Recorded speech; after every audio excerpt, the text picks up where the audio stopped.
आज के इस वीडियो में हम बात करेंगे इंडियन कॉन्स्टिट्यूशन के कुछ फैक्ट के बारे में।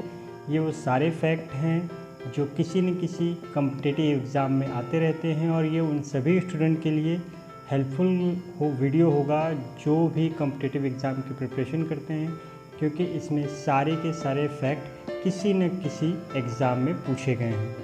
तो आइए सबसे पहले शुरू करते हैं पहले वाले पॉइंट से कि इंडियन कॉन्स्टिट्यूशन को कंसीडर किया जाता है lengthiest constitution of the world. अब ऐसा क्यों होता है, तो इसका भी रीज़न है एक। ये बहुत ही बड़ा आपका जो है कॉन्स्टिट्यूशन माना जाता है, मींस ये लेंथीएस्ट इसलिए बोला जाता है कि इसमें आपका सेंट्रल का पार्ट प्लस स्टेट का पार्ट। अब आपने कहा होगा सेंट्रल का पार्ट और स्टेट का पार्ट मींस यहाँ पे क्या है, मींस जो आपका सेंट्रल गवर्नमेंट की बॉडी है और जो आपकी स्टेट गवर्नमेंट की बॉडी है हमारे कॉन्स्टिट्यूशन में, उसको अलग अलग डिफ़ाइन किया गया है।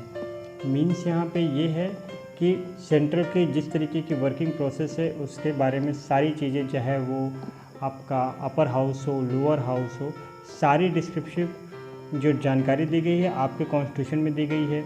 वहीं पे जब स्टेट लेजिस्लेटिव की बात आती है तो उसकी डिस्क्रिप्शन नॉलेज अलग दी गई है। साथ में जिस समय हमारे आपके जुडिशरी सिस्टम की बात आती है तो सुप्रीम कोर्ट के बारे में अलग से प्रोविज़न्स किए गए हैं और हाई कोर्ट्स के बारे में अलग से प्रोविज़न किए गए हैं। डिस्क्रिप्टिव नॉलेज की वजह से ये हमारा सबसे लेंथीएस्ट कॉन्स्टिट्यूशन वर्ल्ड का हो जाता है, कंसिडर किया जाता है। जितने भी हमारे पूरे वर्ल्ड में कॉन्स्टिट्यूशन है, लेंथीएस्ट कॉन्स्टिट्यूशन है, उसमें से एक ये लेंथीएस्ट कॉन्स्टिट्यूशन किया जाता है कि ये हमारा सबसे लेंथीएस्ट कॉन्स्टिट्यूशन है। अब बात करते हैं सेकंड पॉइंट की। तो जिस समय ये ओरिजिनली में बना था, मीन्स जिस समय ये सबसे पहली बार फॉर्म हुआ था, उस समय इसमें टोटल 395 आर्टिकल्स थे, 22 पार्ट थे और 28 शेड्यूल थे। यहाँ पे 22 पार्ट्स 8 शेड्यूल। ये ओरिजिनल की बात है, मीन्स ये जिस समय 26 नवंबर 1949 को ये जो बना था उस समय की बात कर रहा है। तो उस समय हमारे पास टोटल इतने आर्टिकल्स थे। अब उन आर्टिकल की जब बात करते हैं तो यहाँ पे फिर सेकंड नंबर पे आ जाता है कि अब इस समय के आर्टिकल्स की काउंटिंग बढ़ चुकी है। तो यस, एज़ पर एज़ जो डेटा है हमारे पास अप्रैल 2020 तक का है, वहाँ तक में 444 आर्टिकल हो चुके हैं आपके कॉन्स्टिट्यूशन में, 25 पार्ट्स हो चुके हैं, 12 शेड्यूल हो चुके हैं। अब इसका मतलब क्या क्या आपके इंडियन कॉन्स्टिट्यूशन में 395 आर्टिकल्स हो चुके हैं? नहीं, ऐसा नहीं है। आर्टिकल्स में इस तरीके से कह सकते हैं जैसे आपका आर्टिकल 21 है, अब आपका एक आर्टिकल बाद में उसमें जुड़ गया 21A, तो यहाँ पे जो ये 21A वाला पार्ट जुड़ गया है, इसी को हम बोलते हैं एक एक्स्ट्रा आर्टिकल बढ़ गया है। तो इसी तरीके से जितने भी हमारे कॉन्स्टिट्यूशन में आर्टिकल बढ़े हैं वो सारे के सारे मिला के यहाँ 448 है। यानी अगर आपके पास पूछा जाता है कि इंडियन कॉन्स्टिट्यूशन में कितने आर्टिकल हैं, तो ऑर्डिनरी आप 395 लगाएंगे, बट अगर पूछ लेता है उनकी काउंटिंग कितनी है, संख्या कितनी है, तो यहाँ पे आप 448 आर्टिकल्स लगाएंगे। अब इसी तरीके से पार्ट तो आज भी 22 हैं, पर जहाँ कहीं भी पार्ट में भी कोई चीज़ इंक्लूड कर दी गई है उस हिसाब से यहाँ पे पार्ट भी 25 हो गए हैं। पार्ट 4 है, पार्ट 4A हो गया। इस हिसाब से अगर कोई भी पार्ट बढ़ता है तो उसी को यहाँ पे इंक्लूड करके 25 पार्ट्स हो गए हैं। और शेड्यूल जो यहाँ पे 8 थे वो यहाँ टोटल शेड्यूल हो चुके हैं 12। इन शेड्यूल 9, 10, 11, 12 अलग अलग समय पे जोड़ा गया है और अब शेड्यूलों की संख्या टोटल 12 है। और आप हमेशा जब भी पूछा जाएगा कि इस समय प्रेजेंट टाइम में कितने शेड्यूल्स हैं, तो टोटल 12 शेड्यूल्स हैं। बट अगर पूछा जाता है कि ओरिजिनल कॉन्स्टिट्यूशन जिस समय बनी थी उस समय कितने शेड्यूल्स थे, तो उसका आंसर 8 शेड्यूल का होगा। अगले पॉइंट की बात करें तो अमेंडमेंट्स की बात आती है कि अब तक इंडिया में हमारे इंडियन कॉन्स्टिट्यूशन में कितने अमेंडमेंट हो चुके हैं। तो जो डेटा है 2020 तक का, उस 2020 के डेटा में आज तक की डेट में, मींस 2020 अप्रैल 2020 की डेट में टोटल 104 अमेंडमेंट हो चुके हैं। यानी कि अगर आपसे पूछता है कि टोटल कितने अमेंडमेंट अभी तक हो चुके हैं, तो ये 104 अमेंडमेंट हो चुके हैं अभी तक आपके इंडियन कॉन्स्टिट्यूशन में। ये भी क्वेश्चन पूछे जाते हैं कि कितना समय लिया गया था कॉन्स्टिट्यूशन को बनने में, मींस कितना समय लगा था आपके कॉन्स्टिट्यूशन को फॉर्म होने में। तो इसका आंसर है 2 years 11 month and 18 days total लिया गया था इसके फ्रेमिंग में, कॉन्स्टिट्यूशन के फ्रेमिंग में।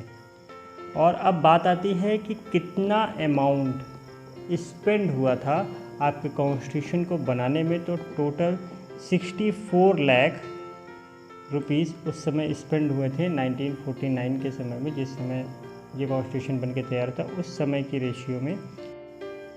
अब अगले फैक्ट के बारे में बात करते हैं, कितनी मीटिंग्स कॉन्स्टिट्यूशन को बनाने में हेल्ड हुई थी। तो टोटल 165 मीटिंग कॉन्स्टिट्यूशन को आपके बनाने में हेल्ड हुई थी। अगले पॉइंट पे आते हैं, रेफरेंस, कितने कॉन्स्टिट्यूशन का रेफरेंस लिया गया था। मींस जैसे यूएसए से रेफरेंस लिया गया है, यूनाइटेड किंगडम से रेफरेंस लिया गया है, आपके रशिया से रेफरेंस लिया गया है, ऑस्ट्रेलिया से रेफरेंस लिया गया है, जर्मनी से लिया गया है। तो सेम उसी तरीके से कितने कॉन्स्टिट्यूशन को रेफ़र किया गया है हमारे कॉन्स्टिट्यूशन को बनाने में। टोटल 60 कॉन्स्टिट्यूशंस को रेफ़र किया गया है हमारे कॉन्स्टिट्यूशन को बनाने में। अब बात आती है कितनी फ़ीमेल मेंबर हमारे कॉन्स्टिट्यूशन असेंबली में थी। तो टोटल 9 फीमेल मेंबर हमारे कॉन्स्टिट्यूशन असेंबली में थी। ये पॉइंट आपको याद रखना है, किसी भी कॉम्पिटिटिव एग्ज़ाम में पूछ सकता है। अब ये पूछ सकते हैं कि कितने नॉमिनेटेड मेंबर आपके कॉन्स्टिट्यूशन असेंबली में थे। तो यहाँ पे टोटल 15 मेंबर कॉन्स्टिट्यूशन असेंबली में नॉमिनेटेड थे, जिसमें से आप लोग को 2 नाम याद रखने हैं क्योंकि ये थोड़े से ज़्यादा पूछे जाने वाले नाम हैं। पहला doctor Sarvepalli Radhakrishnan and second KT Shah ji हैं, जो मोस्ट इम्पॉर्टेंट इस सेगमेंट में हैं क्योंकि वो 15 नॉमिनेटेड मेंबर में से एक थे। अब बात करते हैं, जो हमारी कॉन्स्टिट्यूशन असेंबली थी वो एक सील यूज़ करती थी। सील यूज़ करने का जो सिंबल था वो किसी भी चीज़ को यूज़ करने के लिए, तो जो वो सील का सिंबल यूज़ करती थी वो हमारा एलिफेंट था। यानी कि किस एनिमल के बारे में यहाँ बात हो रही है, किस सील की बात हो रही है वहाँ पे, तो वो सील का सिंबल हमारा एलिफेंट था। अब बात कर लेते हैं अगले फैक्ट के बारे में। इंडियन कॉन्स्टिट्यूशन जो लिखा गया था, जो हैंडराइटिंग में लिखा गया था, वो प्रेम बिहारी द्वारा लिखा गया था। आप बस इतना याद कीजिए क्योंकि ये काफ़ी लंबा नाम है, अगर आपको याद हो जाता है तो काफ़ी अच्छा है, पर आप प्रेम बिहारी भी याद कर लेंगे तो आपका काम चल जाएगा। अदरवाइज़ आप पूरा का पूरा नाम याद कर सकते हैं, नारायण रायज़ादा। ओके, अब हम बात करते हैं ये हैंडक्राफ्ट किसके द्वारा किया गया था। तो ये हैंडक्राफ्ट जो आर्टिस्ट थे संत निकेतन, उनके द्वारा किया गया था ये।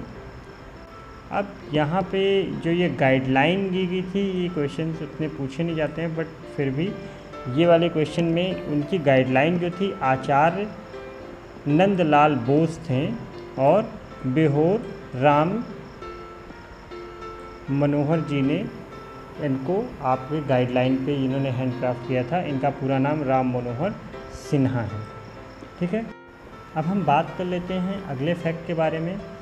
तो अपनी कॉन्स्टिट्यूशन ऑफ इंडिया 2 वर्जन से बनी थी। पहला वर्जन हिंदी था और दूसरा वर्जन इंग्लिश। तो हिंदी वाले वर्जन में क्वेश्चन आते हैं कि ये कैलीग्राफी किसके द्वारा की गई थी। तो आपकी ये कैलीग्राफी की गई थी वसंत कृष्ण विद्या द्वारा, ठीक है, और नंदलाल बोस द्वारा। अब जो ये ओरिजिनल लिखी गई थी, ये क्या कहीं अभी भी रखी हुई है।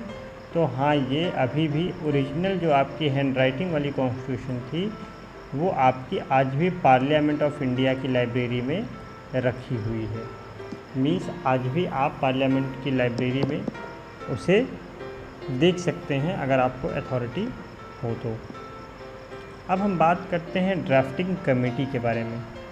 तो जो ड्राफ्टिंग कमेटी थी आपकी, वो सबसे इम्पोर्टेंट कमेटी थी। इन सभी कमेटियों में जितनी भी कमेटी बनी थी आपकी कॉन्स्टिट्यूशन ऑफ इंडिया बनाते समय, उसमें सबसे इम्पोर्टेंट कमेटी आपकी ड्राफ्टिंग कमेटी थी।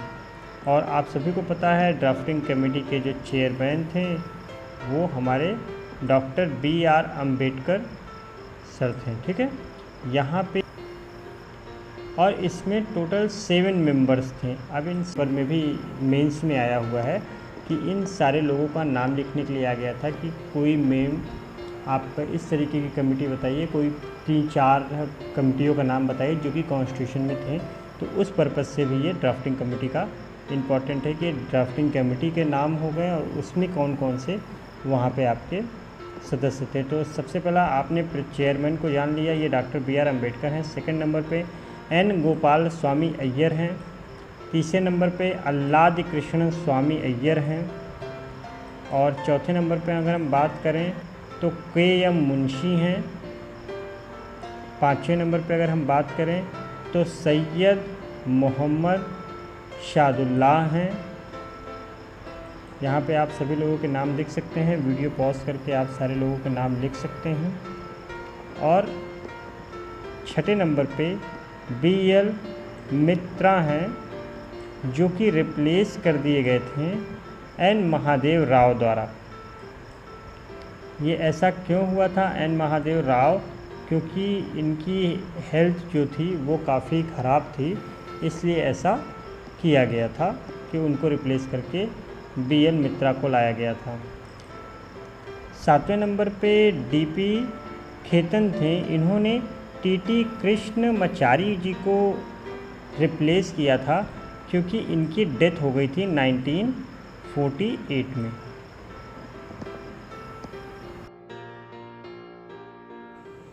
इसी तरीके के और भी इम्पोर्टेंट वीडियोस पाने के लिए इस चैनल को लाइक करें, शेयर करें और सब्सक्राइब करें, क्योंकि मैं और भी ऐसे ही इम्पोर्टेंट वीडियोस लाता रहूँगा। Thanks for watching.